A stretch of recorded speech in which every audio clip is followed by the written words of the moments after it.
বন্ধুরা, তোমরা কেমন আছো? আজকে আমরা অনেক দিন থেকেই ভাবছিলাম যে ঘাঘরবুড়ি মন্দির যাব।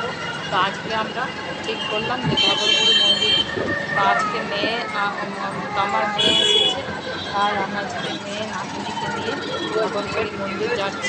আর রাস্তায় আর আমাদের সাথে আমার দিদিও যাবে। তো আর আমার বোনঝিরও যাওয়ার কথা ছিল, কিন্তু তার যাওয়া হলো না, তার শরীরটা একটু অসুস্থ, তার জন্য যাওয়া হলো না। এই যে আমার দিদিকেও আমি নিয়ে নিয়েছি আসানসোলে, এখানে দিদিও চেপে গেছে। আমরা এবারে ঘাঘরবুড়ি মন্দিরের দিকে রওনা হচ্ছি। ঘাঘরবুড়ি মন্দিরে যাচ্ছি। নাতনি তো খুব খুশি, বেড়াতে যেতে পারলে খুব খুশি হয়। আর এই যে আমরা পৌঁছে গেছি মন্দিরে।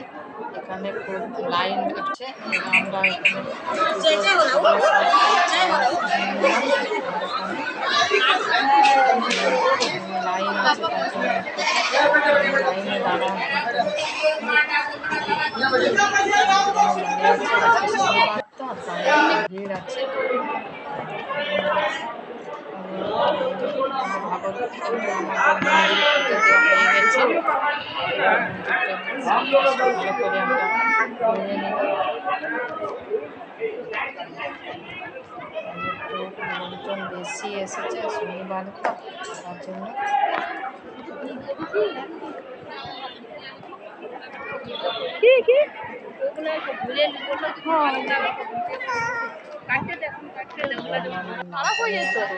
ক্লান্ত হয়ে পড়েছে, কারণ অনেকক্ষণ ধরে লাইন খুব একটা ধরে দাঁড়াতে হয়নি, কিন্তু ওই যে ভিতরে মন্দিরের অনেক লোকজন তো, তো গরম লাগছিল একটু।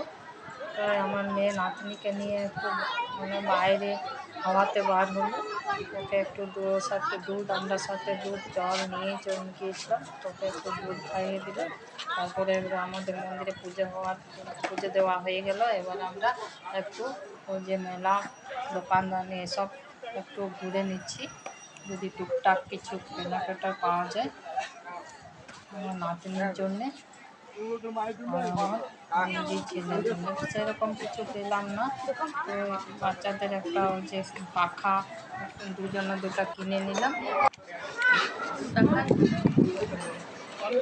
আমরা এবার পুজো হয়ে অনেক দেরি হয়ে গেছে, আমরা আসলে একটু দেরিতেই বার হয়েছিল, তার জন্য দেরি হয়ে গেছে, একটু খিদেও পেয়েছিল। তো আমরা এখানে কচুরি খেয়ে নিচ্ছি, আমি আর আমার মেয়ে। আমার দিদিকে তো অনেক করে বললাম, আমার দিদি স্বভাবে ও বাইরে খাবার খেতে চায় না, তাই দিদি কিছুতেই খেলো না, বললো যে আমি আইসক্রিম খেয়ে নেবো। আমরা দুজন, আমি আর আমার মেয়ে খেলাম কচুরি, আর আমার দিদি আইসক্রিম খেলো। আমরা আসলে আইসক্রিম খেলাম।